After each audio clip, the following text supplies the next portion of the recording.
Hey guys, welcome back to another video update on the Ozark Trail gravel bike. Made a few adjustments, kind of shared some of those adjustments with the last video. We'll just kind of take a quick overview, current state of the bike, what's coming up next, and we'll just go from there. I'm gonna change out the stock front cranks and chain rings.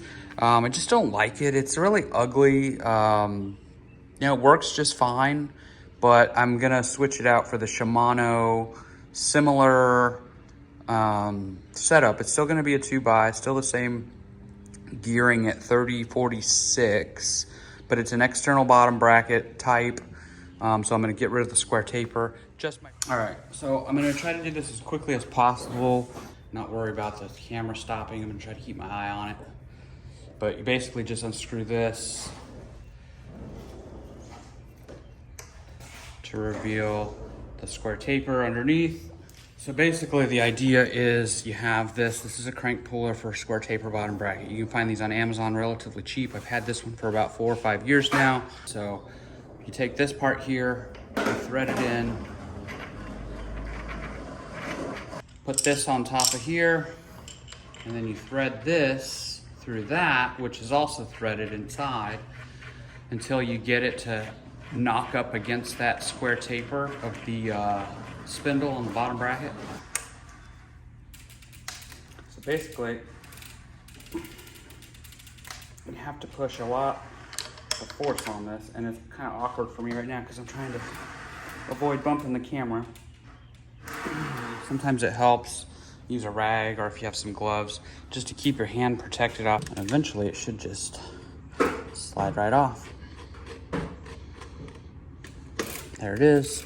No need to show you the other side because it's basically the same thing. We'll need a bottom bracket bit. So this is specially designed to fit within these ridges here, and you basically torque it until it breaks free. And it's important to get good firm leverage on it. I like to use a breaker bar to get better leverage on it. This is actually the seat tube from this bike. So you just throw your wrench in there. Gives you something, a little bit more leverage when working on this. So you want it, again, towards the front of the bike. Right side is gonna be lefty-loosey, or the drive side is going to be lefty-loosey. And this should, at that point, once you break it free, should have no problem being able to just kind of spin it out. Here is 68, 1.37 by 241. So if that information is useful for you, feel free to capture that here. There's a bit of grease in there. Not a bad idea to add a little bit more, maybe wipe it out. So now we basically have to do the same thing on the other side. And again, it's gonna be towards the front of the bike. So I pre-loosened these. Your results may vary depending on how much patience you have and stuff like that. All right guys, so this is what I have on hand. This is the bottom bracket that I'm gonna use. This is a takeoff. I had this on another bike. I can't remember if this is a JG bike or an IXF or whatever it is. All right, so I'm gonna throw a bit of grease in there. I just got the Park Tool grease in. Just throw a dab in there. Just about a pea size is fine. And then you just spread it around the threads. There's already some grease in there, which is nice to see. Typically these bottom brackets come pretty dry, I think. This is the right side. We're gonna insert this. Make sure you're not cross-threading, so I like to do a back. Make sure that you kind of hear it click in to the threads.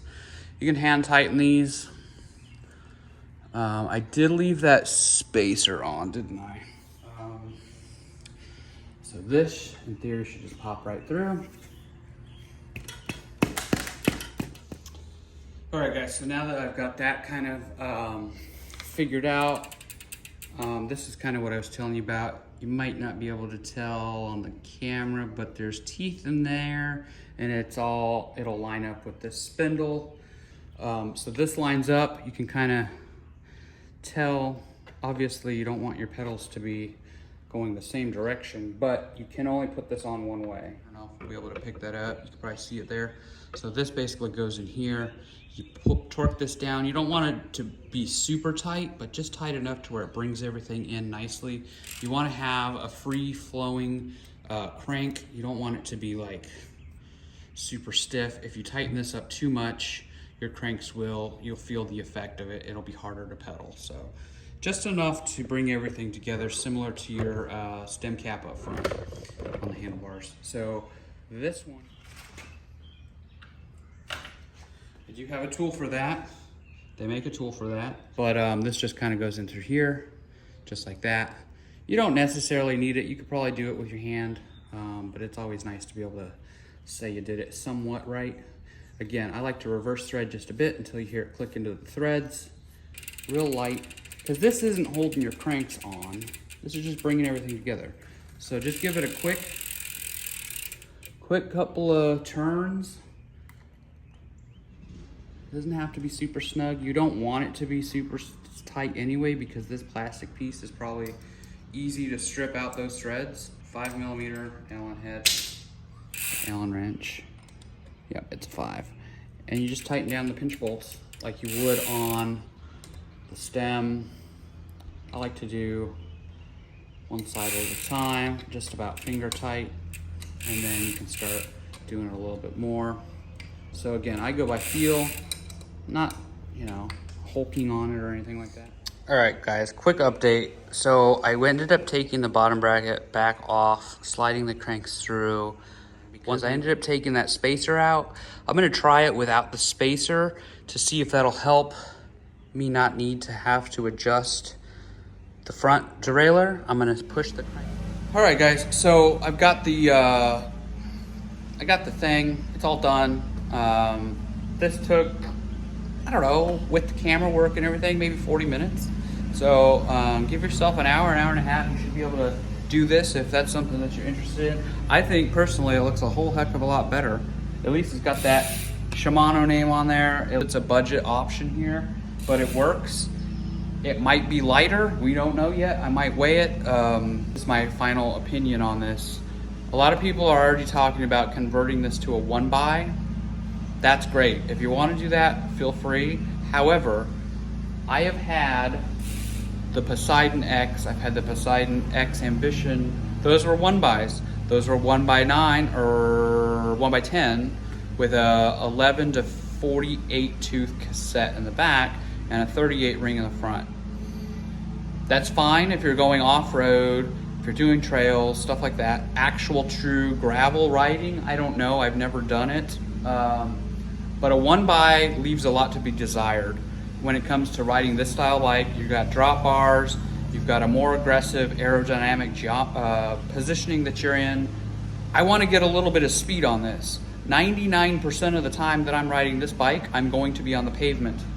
This 2x allows me to grab a little bit more top speed on the flats and the descents. So going downhill on my Poseidon with that 40 or 11, 38 combo gearing, I could get up to about 23 miles an hour if I really pushed it. But it would be very hard to maintain that even going downhill. Your legs are spinning so fast, you can't push it anymore to pick up any more additional speed. 46 teeth, 14 in the back is a good, not super fast top speed, but it's good enough to where you feel like you're picking up some speed. You're sustaining that cadence. You're not spinning out your legs. You're not getting your heart rate super up, trying to get some speed. It's just a nice, comfortable.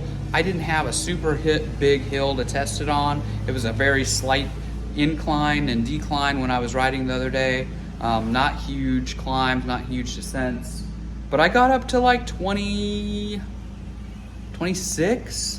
And I'm pretty sure I could have got it a little bit higher. I wasn't super pushing it. I wasn't out of breath. My heart wasn't going through the roof. 2x on this kind of bike, it's right for me. It might be right for you. You might think it might not be right for you, but if you transition this from a 2x to a 1x, you might understand what I'm talking about in the future. But a 2x, this is something that I've been wanting for a while on this starter bike. I had a 2x on my Trek Demane, got a lot of speed on that bike. That was obviously a bit different situation with that bike. That bike I could get up to like 55 miles an hour. This one, probably not quite gonna get there, but a little bit more top speed is possible with the 2x. I think the climbing range is perfectly fine. This is a 30 tooth. Obviously, that's something that you see on trail bikes, 30 teeth between, you know, maybe 28, 30, 32, possibly a 34. But you know, typically it's around a 30 tooth on your trail bikes. With the larger plate in the back, right, you get 48, 46, or 46, 48, 51. I think they're even coming out with like 54. Big old cassettes, so good for climbing mountains. You're not gonna get up any mountains on these, but the range is there. It's doable to get up most stuff in a 30-24. It's almost 1-to-1. Not really, I don't know. Don't ask me about the math and the numbers and the ratios and all that stuff.